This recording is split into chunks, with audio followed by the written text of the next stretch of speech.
आप सभी लोगों का हार्दिक स्वागत है। आज मैं आप सभी के समक्ष मेष राशिफल अगस्त 2023 का राशिफल लेकर उपस्थित हुआ हूँ। आज मैं आप सभी को बताने वाला हूँ कि बहुत बड़ा बदलाव होने वाला है और इतिहास गवाह बनेगा आपकी इन खुशियों का। तो सबसे पहले आप लोगों का स्वागत है और आपसे निवेदन है कि चैनल को लाइक करें, शेयर करें और सब्सक्राइब ज़रूर कर लें। मेष राशि की ग्रह स्थिति परिस्थिति जिस प्रकार से बदलने वाली है, हम इस वर्तमान गोचर को आपसे चर्चा करने जा रहे हैं। आपसे कोई भी बात नहीं छुपाई जाएगी, चाहे वो आपके लिए खुशी की हो या गम की हो।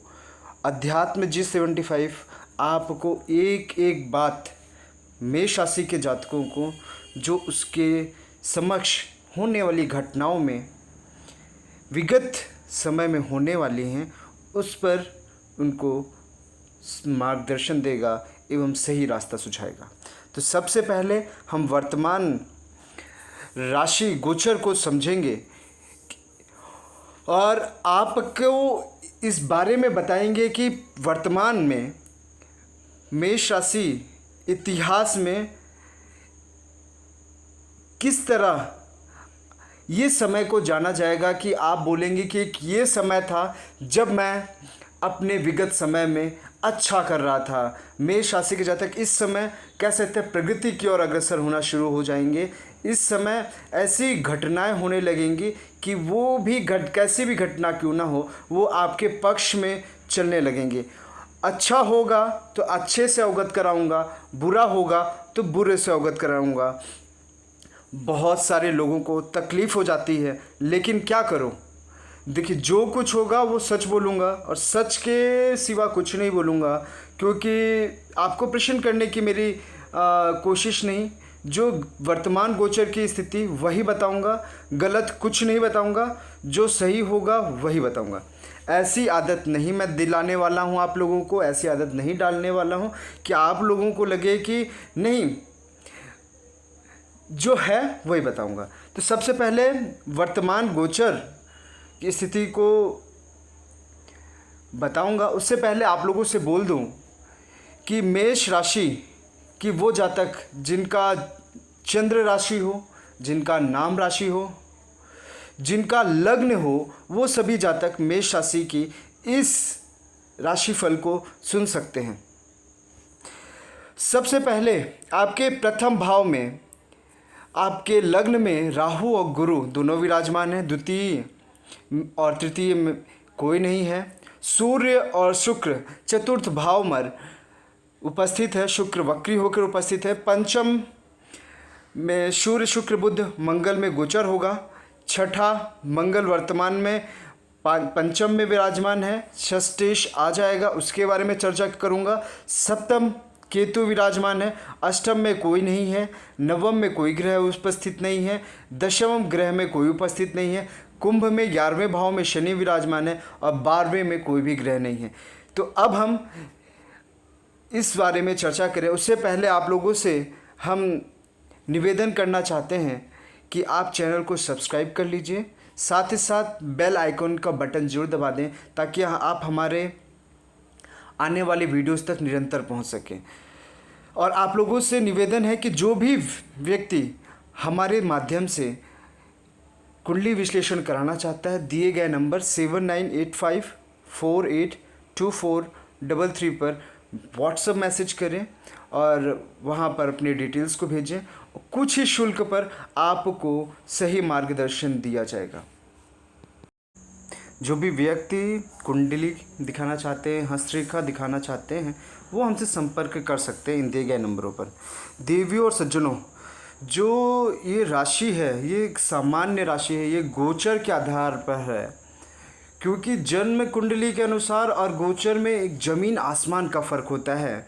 हालांकि गोचर की स्थिति के अनुसार काफ़ी हद तक चीज़ें आपके साथ मैच होती हैं, लेकिन कुंडली में अगर कोई दुर्योग बना हुआ है, कोई योग बना हुआ है, तो प्रिडिक्शन में कमी आ जाती है। एक सामान्य कुंडली होगी तो कह सकते हैं कि वो स्थिति आपके साथ पूर्णतः घटित होगी।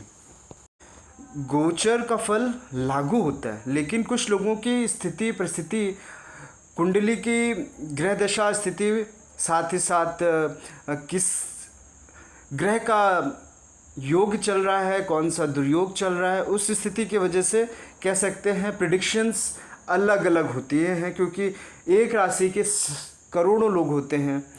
तो अब हम बात करते हैं अगस्त महीने में कहूँ तो 3 एस्ट्रोलॉजिकल मूवमेंट होने वाला है।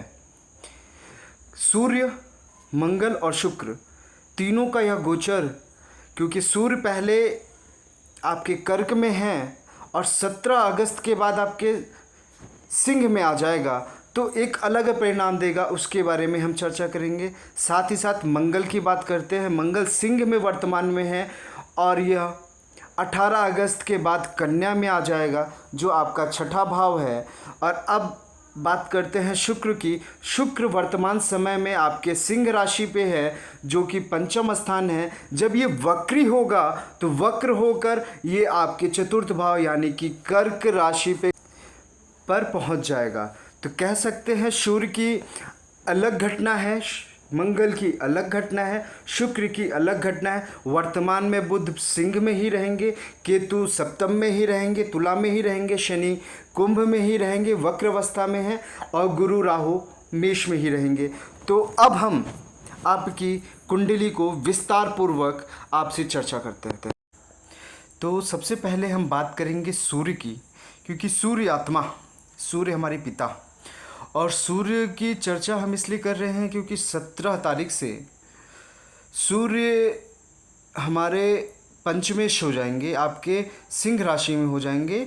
लेकिन जब तक सूर्य कर्क में है, सूर्य कर्क में सुख को प्रदान करेगा, आपके सुख में वृद्धि करेगा, क्योंकि शुक्र भी वहाँ विराजमान है। तो आपके दाम्पत्य जीवन में भी सुख आपको अवश्य मिलेगा। और जब सूर्य पंचमेश होगा तो आपकी शिक्षा, आपका पार्टनर, आपका प्रेम, कह सकते हैं अच्छा, क्योंकि वहाँ पे शुक्र भी विराजमान होगा, आपका बुध भी विराजमान होगा, मंगल भी विराजमान होगा। तो उस अवस्था में सूर्य आपके लिए अच्छा करेगा। बात यही नहीं ख़त्म हो जाती है, क्योंकि सूर्य की सप्तम दृष्टि के बारे में भी हमें आपसे चर्चा करनी है। जब सूर्य आपके चतुर्थ भाव में है, कर्क में है, तो उसकी सप्तम दृष्टि आपके कर्म क्षेत्र पर पड़ रही है। जब कर्म क्षेत्र पर सूर्य की दृष्टि पड़ती है तो कहते हैं कि व्यक्ति अगर थमा हुआ है तो वो कार्य करने लग जाएगा, उसकी काम करने की इच्छा, प्रबल इच्छा होने लग जाएगी। साथ ही साथ अगर उसका कोई काम काफ़ी दिन से रुका हुआ है, काम नहीं हो पा रहा है, तो वो काम बनने लगेंगे। अगर आप इंटरव्यू की तैयारी कर रहे हो, अपनी परीक्षा देने वाले हो, तो सूर्य वहाँ पर बैठ के आपको यश, मान, पद, प्रतिष्ठा, ये चारों चीज़ प्रदान करने वाला है। अब बात करते हैं सूर्य जब पंचम यानी कि आपके सिंह में प्रवेश करेगा 17 अगस्त को, तो वो आपके लाभ भाव में देखेगा। और जब लाभ भाव में देखेगा तो वहाँ शनि भी विराजमान होगा, और शनि की भी सप्तम दृष्टि सूर्य पे विराजमान होगी। शनि की वक्र दृष्टि, कह सकते हैं कि आपके साथ अगर कोई सरकारी पैसा मिलने वाला है तो 17 अगस्त से पहले निकाल लें, क्योंकि 17 अगस्त के बाद शनि की भी जब दृष्टि पड़ेगी तो सरकार के द्वारा जो पैसा है वो पैसा फंस सकता है। आपको लाभ में कमी आ सकती है, आपको यश, मान, पद, प्रतिष्ठा में कमी आ सकती है, प्रमोशंस रुक सकते हैं। जो भी कार्य करने हैं, कह सकते हैं कि आपको 17 अगस्त से पहले करना है, क्योंकि सूर्य जब पंचमेश होगा, हालांकि सूर्य अपने ही घर पर, अपने ही राशि पर विराजमान होगा, परंतु शनि की वक्र दृष्टि सूर्य पर भी, कह सकते हैं, घात लगाएगी और आपको इसका पूर्ण फल नहीं मिल पाएगा। ऐसी स्थिति बन रही है। कह सकते हैं कि सास और ससुर से भी लाभ की स्थिति सूर्य यहाँ पर प्रदान करेगा। साथ ही साथ आपका पार्टनर है, उससे भी लाभ और उसकी प्रगति, दोनों चीज़ सूर्य यहाँ पर प्रदान करने वाला है। चतुर्थ भाव हमारे भूमि भवन वाहन का भी होता है। तो जब चतुर्थ में सूर्य विराजमान होगा तो यहाँ पर भूमि भवन वाहन से भी सुख प्रदान करने की ऐसी उम्मीद जताई जा सकती है। 17 अगस्त के बाद जब सूर्य पंचम यानी कि अपने ही राशि में जब आएंगे तो शनि की दृष्टि तो सूर्य पे पड़ रही है और सूर्य की दृष्टि शनि पे पड़ रही है। तो यहाँ पे कह सकते हैं कि आकस्मिक धन लाभ की स्थिति बनेगी, लेकिन बहुत ज़्यादा लाभ की उम्मीद नहीं कर सकते हैं। और वहाँ पे शुक्र भी विराजमान है, तो कह सकते हैं कि आपका जो भी पार्टनर है उससे आपका प्रेम प्रसंग में उन्नति हो सकती है। अगर आपका जो भी पार्टनर है उसमें उसको धन लाभ मिल सकता है। साथ ही साथ सूर्य यहाँ पर बुद्धि विवेक आपके पुण्य आपके पूर्व जन्म का भी घर कहा जा सकता है। तो सूर्य जब अपने स्वराशि विराजमान होगा तो बुद्धि विवेक में भी कह सकते हैं कि क्षमता बढ़ेगी, उसका बुद्धि विवेक में विस्तार होगा। साथ ही साथ पूर्व जन्म कि जो पुण्य है उसका भी फल यहाँ पर सूर्य बैठ कर प्रदान करना शुरू करेगा। हालांकि साथ में मंगल बैठा है तो कोई लड़ाई की भी आशंका बन रही है, क्योंकि शनि की दृष्टि भी मंगल पे विराजमान है। तो मंगल के से लड़ाई झगड़े से बचने के लिए मंगल का बीज मंत्र का जाप अवश्य करना है। साथ ही साथ पंचम भाव संतान का भी है, तो संतान सुख में वृद्धि होगी। जो भी माताएं बहनें संतान की प्राप्ति करना चाह रहे हैं तो ये समय संतान की प्राप्ति का प्रयास किया जा सकता है। लेकिन 17 अगस्त के बाद, और अगर सूर्य की बात हम चर्चा करेंगे मंगल की, क्योंकि सूर्य का प्रभाव हर मामले में आपके चतुर्थ में भी और पंचमेश में अच्छा है। पंचमेश में थोड़ी सी सावधानी की ज़रूरत है 17 अगस्त के बाद। अब हम बात करेंगे मंगल की। मंगल 18 अगस्त तक सिंह में है, उसके बाद कन्या में चले जाएंगे। तो इसके बारे में अब चर्चा करते हैं। मंगल अग्नि तत्व है और मंगल अग्नि तत्व के साथ सूर्य भी विराजमान, तो दोनों अग्नि कह सकते हैं विस्फोट होने की संभावना मेष राशि के लिए हो सकती है। क्योंकि मंगल के हम 2 भाव है, एक पहला भाव एक अष्टमेश भाव। तो पहले भाव में तो गुरु विराजमान है, राहु विराजमान है, और अष्टमेश होकर बैठा है मृत्युतुल्य पीड़ा मृत्युतुल्य कष्ट। और जब तक मंगल पंचमेश में है, आपके सिंह में है, तब तक कह सकते हैं कि अच्छी स्थिति बनी हुई है। संतान के लिए जो भी संतान की प्राप्ति होगी तो कह सकते हैं एक वीर योद्धा के समान संतान की प्राप्ति, यानी कि सेनापति, वो बच्चा जो है वो सेना की ओर आकर्षित हो सकता है। क्योंकि मंगल सिंह राशि में बैठ गया है तो और तेजस्वी बच्चा प्राप्त होने की स्थिति बन रही है। यहाँ पे संतान को लेकर स्थिति जो है वो अच्छी है। अब यहाँ पे बात करते हैं, अगर क्योंकि मंगल आपके पंचमेश में बैठा हुआ है तो ये पूर्व जन्म का घर है। तो यहाँ पर क्या हो सकता है, आपके पाप कर्म में थोड़ा सा अग्रसर हो सकते हैं। पाप कर्म की ओर थोड़ा सा कह सकते हैं कि ऐसी संभावनाएं बन सकती है कि आप पाप कर्म करने लग जाएं। क्योंकि आपके गौरव और प्रताप की चर्चा करूं तो मंगल पंचमेश में होकर आपके गौरव और प्रताप में कमी ला सकता है, उसमें आपको धक्का मिल सकता है। मंगल की दृष्टि की बात करें तो 1 2 3 4 यानी कि अपने अष्टमेश अपने ही घर पर इसकी स्थिति हो रही है। तो इस समय चोट चपेट एक्सीडेंट होने का डर है। हालांकि आयु में वृद्धि प्रदान करेगा, हल्का फुल्का थोड़ा सा बदनामी होने का भी डर यहाँ पर विराजमान होकर मंगल दे रहा है। लेकिन मंगल आपको बचाएगा भी, क्योंकि मंगल पंचमेश है।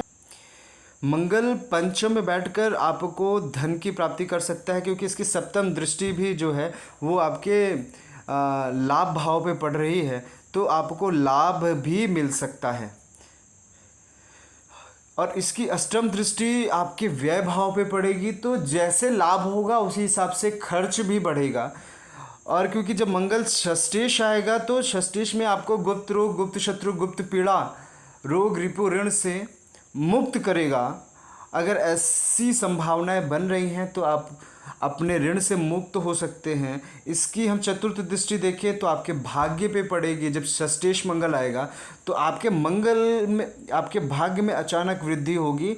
आपको भूमि भवन वाहन से कह सकते हैं कि लाभ मिल सकता है। सप्तम दृष्टि आपके अष्टमेश में आपके 12वें व्यय में पड़ेगी, तो व्यय तो बढ़ने वाला है। तो मंगल का रिजल्ट कहें तो कुछ मामले में अच्छा है, लेकिन कुछ मामले में ख़राब भी है। मंगल के लिए मैंने जैसा आपके लिए पहले भी बताया कि मंगल के बीज मंत्र का जाप करें। अगर संभव हो तो मंगलवार का व्रत रहें, या फिर आप सुंदरकांड का पाठ करें, क्योंकि मंगल का कुछ ना कुछ उपाय अवश्य करना जरूरी है। क्योंकि पंचमेश मंगल तो अच्छा है, परंतु सूर्य के साथ बैठकर दोनों अग्नि तत्व एक बम विस्फोट भी कर सकते हैं। तो उस तरह की स्थिति आपके घर में पड़ सकती है, आपके दाम्पत्य जीवन में पड़ सकती है, क्योंकि शुक्र भी विराजमान है। साथ ही साथ जब षष्ठेश होगा तो व्यय में भी वृद्धि करेगा। तो व्यय से बचने के लिए, आपके घर में, आपके दाम्पत्य में बचने के लिए आपको इन उपायों को अवश्य करना चाहिए। मंगल के बाद अब हम बुध की चर्चा करते हैं। देवियों और सज्जनों, बुध पूरे महीने पंचम भाव में ही विराजमान रहेंगे। जब भी पंचम में बुध विराजमान होता है तो कहते हैं कि बहुत सुख प्रदान करता है, लेकिन किसके लिए? मेष लगन वालों के लिए, मेष राशि वालों के लिए नहीं। गोचर में जब मेष वालों के लिए पंचम का मंगल, पंचम का बुध आपके लिए कह सकते हैं कि ये सुखद नहीं है। मैं ऐसा क्यों कह रहा हूँ? क्योंकि बुध पंचम में बैठकर मेष राशि, मेष लगन के जातकों को अच्छा फल क्यों नहीं देगा? उसके दो कारण हैं। पहला, बुध जो है आपके तीसरे भाव का स्वामी है, आपका छठे भाव का स्वामी है। क्योंकि तृतीय भाव और छठा भाव आपके लिए अच्छा नहीं, क्योंकि छठा में आपको परेशानी ला देगा, आपको मेंटली टेंशन ला के दे देगा, गुप्त शत्रु ला के दे देगा। लेकिन मंगल जब षष्ठेश हो जाएगा तो उसमें कमी कर देगा। लेकिन जब तक मंगल पंचमेश में है तो कह सकते हैं आपको गुप्त शत्रुओं से पीड़ा रहेगी, आपके पराक्रम में कमी रहेगी, आपके छोटे भाइयों से आपको कह सकते हैं नुकसान हो सकता है। छोटे भाई आपकी मदद नहीं करेंगे, ऐसी संभावनाएं बन रही है। जैसा कि मैंने कहा कि बुध पंचम में अच्छा फल नहीं देगा, तो क्यों नहीं देगा वो तो हमने बता दिया। अब समझते हैं कि क्या दिक्कतें आएंगी। क्योंकि बुध हमारे बुद्धि, विवेक, तर्क शक्ति का ग्रह, और वहाँ पर सूर्य भी विराजमान है, तो सूर्य वहाँ पे स्थिति मजबूत करेगा। लेकिन बुध यहाँ पर क्या है, वो पलटी मारेगा और वो आपके लिए अच्छा नहीं करेगा, क्योंकि आपके पराक्रम में कमी लाएगा, आपके तर्क में कमी ला देगा, आपकी बुद्धि विवेक में कमी ला देगा, यानी कि पूरी तरह से आपको गुमराह कर देगा। और आपके वैचारिक मतभेद होने की संभावनाएं परस्पर कह सकते हैं बढ़ सकती है। पंचम भाव में बैठा हुआ बुध आपके लिए ये भी लाएगा आपको, आपके जीवन साथी, आपके संतान से कैसे कैसे झगड़ा हो जाए। क्योंकि बुध यहाँ पर बैठ के आपके दाम्पत्य जीवन में, आपके संतान भाव में आपको परेशान करने की ये बुध की चाल होगी। कह सकते हैं कि आर्थिक रूप से भी आपको परेशान करेगा, क्योंकि बुध की सप्तम दृष्टि शनि के ऊपर पड़ रही है। और तो कह सकते हैं कि शनि की भी दृष्टि बुध के ऊपर पड़ रही है, तो आपको परस्पर वो लाभ नहीं मिल पाएगा। क्योंकि लाभ में पूरी तरह से कमी करने का कार्य शनि और बुध दोनों यहाँ पर पंचमेश और आपके लाभ भाव में बैठकर आपके लाभ में कमी ला देंगे। साथ ही साथ मंगल की षष्ठ सप्तम दृष्टि व्यय भी बढ़ा देगी। तो कह सकते हैं मेष राशि के लिए मंगल और बुध कह सकते हैं कि बहुत अच्छा नहीं कर रहा है। क्योंकि बुध की चर्चा हमने लगभग कर ली है और मंगल की चर्चा हमने पूरा कर लिया। क्योंकि मंगल की सप्तम दृष्टि हमारे व्यय भाव पे भी पड़ रही है जब षष्ठेश आ रहा है, तो स्थिति सही नहीं है, उपाय तो करना ही पड़ेगा। क्योंकि बुध भी यहाँ पे शुक्र विराजमान है साथ में, तो क्या करेगा कि प्रेम अफेयर्स, लव अफेयर्स यहाँ पे आपको कर देगा और आपको प्रेम प्रसंगों में डाल देगा, लेकिन सफलता नहीं देने वाला, आपको अपमान करा देगा, आपकी बेइज्जती करा देगा, आपकी इंसल्ट करा देगा। क्योंकि बुद्धि की यही चाल है कि आपको आर्थिक कैसे परेशान करे, आपको मानसिक कैसे परेशान करे, आपको पराक्रम में कमी कैसे लाए। तो कह सकते हैं कि बुद्ध यहाँ पर बैठकर आपके लिए ये सारी चीज़ें कर रहा है। तो बुद्ध के लिए आपको गणेश भगवान को दुर्वा चढ़ाने का उपाय करना चाहिए। बुद्ध के लिए साथ ही साथ कह सकते हैं कि सावन का महीना चल रहा है, तो बुद्ध का आपको हरे रंग का कुछ ना कुछ दान करना चाहिए। चाहे आप हरे रंग का कपड़ा दान करें, साथ ही साथ हरे रंग की घास, अगर आप हरे घास रहती है वो आप जाको गाय को खिला दें, तो कुछ ना कुछ पुण्य मिल जाएगा। बुद्ध की जो ये अपमान करने की, आपको परेशान करने की, आपको आर्थिक स्थिति परेशान करने की, आपको प्रेम प्रसंग बढ़ाने की, इन सब चीज़ों में कुछ ना कुछ तो कमी कर देगा। ऐसी स्थिति बन रही है, लेकिन ये उपाय करना जरूरी है। साथ ही साथ ओम बुम बुद्धाय नमः का जाप करें, चाहे 5 बार 10 बार, अगर संभव हो तो कम से कम 1 माला का जाप तो अवश्य करें। कुछ ना कुछ तो लाभ आपको मिलेगा। बुद्ध के बाद देवी और सज्जनों, मैं बात करूंगा देव गुरु बृहस्पति के बारे में, क्योंकि देव गुरु बृहस्पति आपके प्रथम भाव पे विराजमान है, साथ ही साथ राहु विराजमान है, तो गुरु चांडाल योग बना हुआ है। अब गुरु जो है आपके लग्न में विराजमान है। गुरु इस कुंडली में आपके 9वें भाव का और आपके 12वें भाव का, यानी कि आपके त्रिकोण का भी और आपके द्वादश यानी कि आपके व्यय भाव का स्वामी। कहा जाता है कि अगर त्रिकोण के मालिक को द्वादश में जब हो, तो कहते हैं कि आपको व्यय में कमी हो सकती है, क्योंकि लग्न में केंद्र में गुरु विराजमान है। तो कह सकते हैं कि शारीरिक रूप से, मानसिक रूप से आपको गुरु यहाँ पर विराजमान होकर मानसिक स्थिति मजबूत कर सकते हैं, शारीरिक स्थिति मजबूत कर सकते हैं। गुरु का यह प्रयास होगा कि आपका रंग रूप, आपकी स्थिति, आपके शरीर में ताकत, एनर्जी किस प्रकार से रहे, ये गुरु बैठकर यहाँ पर आपको प्रदान करने वाला है।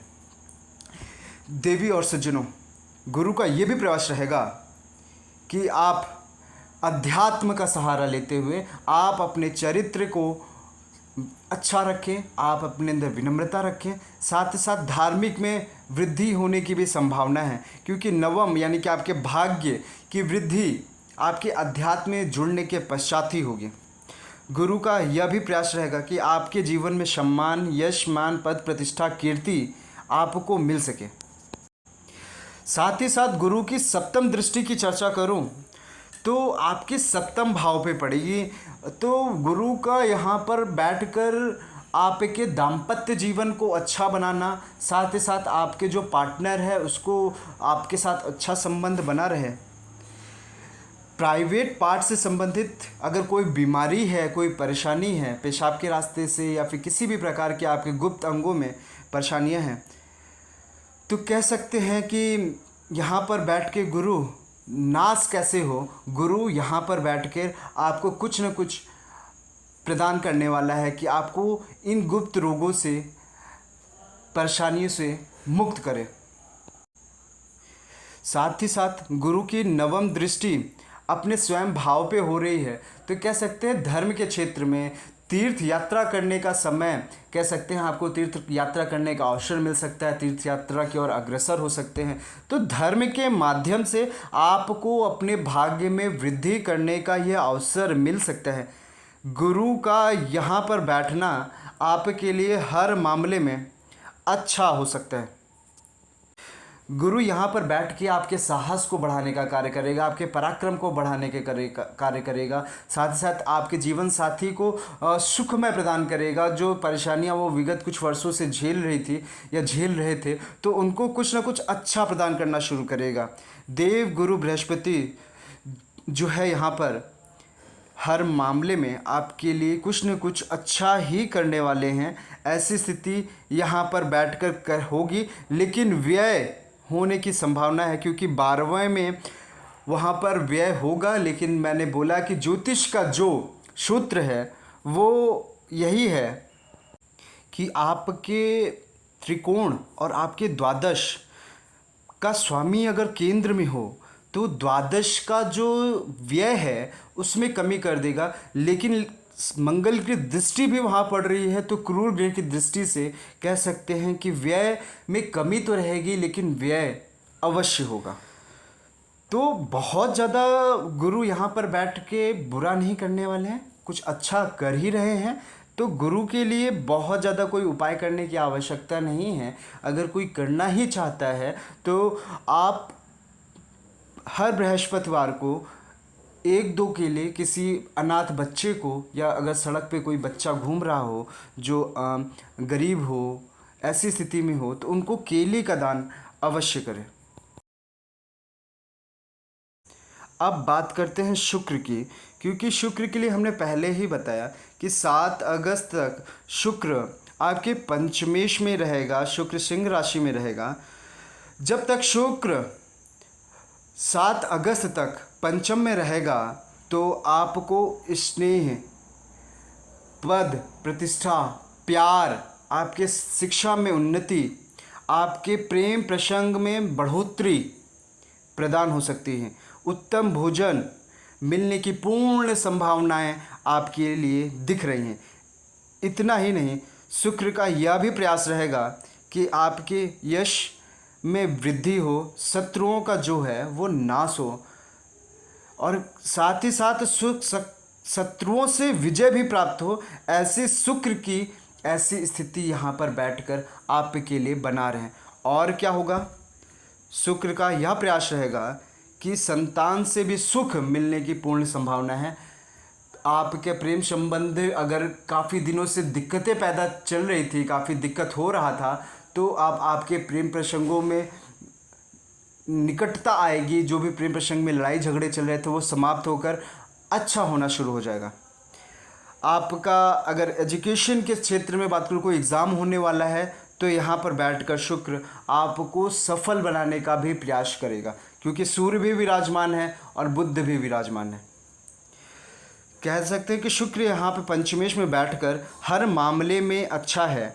और जब शुक्र आपके चतुर्थ भाव में आपके कर्क में जब चला जाएगा, तो कह सकते हैं कि आपको खराब रिजल्ट देगा नहीं, क्योंकि शुक्र जब वक्री होता है तो कहते हैं कि अपने स्थिति को तेज कर लेगा, यानी कि जो भी रिजल्ट देगा वो आपको तेज देने लगेगा। अगर कोई रिजल्ट दे रहा है तो चाहे वो बुरा प्रभाव हो चाहे वो अच्छा प्रभाव हो, वो आपको तेज देने लगेगा। जब शुक्र लौट के चौथे भाव में आया तो भूमि, भवन, वाहन, इन सब चीज़ों में आपको तेज़ी से नुकसान हो सकता है या तेज़ी से फ़ायदा हो सकता है। वो आपकी कुंडली की स्थिति के अनुसार होगा। साथ ही साथ हमें माता की और भी ध्यान रखना है। माता की अगर कोई बीमारी है, कोई परेशानी चल रही है, तो यहाँ पर हमको इजी नहीं लेना है कोई कि नहीं ये ठीक हो जाएगा, क्योंकि शुक्र यहाँ पर बैठ के स्थिति गड़बड़ कर सकती है माता की ओर। साथ ही साथ शुक्र चतुर्थ में अगर अच्छा प्रभाव देगा, सुख प्रभाव देगा, तो आपके सुख में वृद्धि हो सकती है। मान, पद, प्रतिष्ठा सब कुछ प्रदान करेगा। नौकर चाकर का सुख प्रदान हो सकता है। कह सकते हैं कि शुक्र आपके सुख के लिए सबसे बड़ा ग्रह है जो आपको शुक्र प्रदान करता है, सुख प्रदान करेगा। कह सकते हैं कि शुक्र यहाँ पर बैठकर आपके जीवन में लोगों की ओर आपका रीच बढ़ाएगा। आपकी ओर ज़्यादा लोग आकर्षित होंगे, और लोग आपसे, आपको लाभ भी मिल सकता है और आपको हानि भी मिल सकती है। परंतु ये आपकी कुंडली के ऊपर निश्चित होता है। तो शुक्र मिला जुला परिणाम यहाँ पर देने वाला है। अब बात करते हैं हम शनि की। शनि कुंभ में विराजमान है, आपके लाभ भाव में विराजमान है। तो जब भी शनि लाभ में विराजमान होता है तो कहता है कि आपके दोनों हाथों में लड्डू है, दोनों हाथों में लड्डू है और मुंह में रसगुल्ला।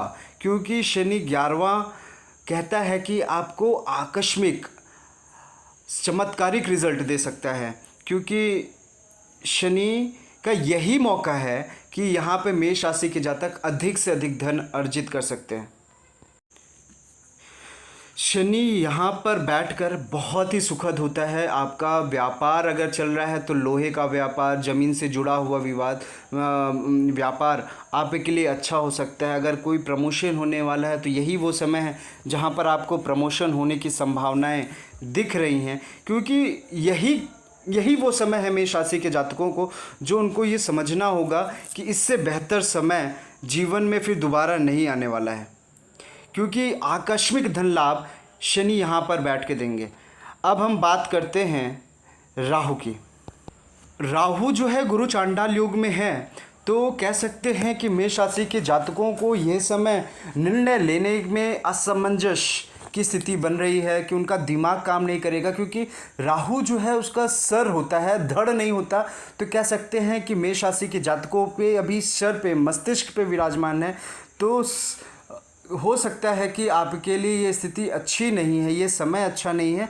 तो बड़े बड़े डिसीज़न लेने से बचें। और क्योंकि सप्तम दृष्टि वहाँ पे केतु भी विराजमान हुए हैं और केतु यहाँ पर बैठकर आपको धन लाभ भी प्रदान करता है, क्योंकि केतु को कहा जाता है कुजवत केतु, यानी कि वो कई बार वो बृहस्पति के समान, क्योंकि गुरु की भी सप्तम दृष्टि केतु पे पड़ रही है। तो केतु कई बार अच्छा प्रभाव दे सकता है। देखिए, ये रहा आज मेष राशि का पूर्ण कुंडली का विश्लेषण। अब आपको कैसा लगा इस पे हम आप ज़रूर कमेंट करें, और अपने कमेंट्स के साथ साथ वीडियो को सब्सक्राइब कर लीजिए, लाइक कर लीजिए और ढेर सारा प्यार ऐसे ही हमारे साथ बिताते रहिए और प्यार ऐसे देते रहिए। जय माता दी, जय माता दी, जय माता दी।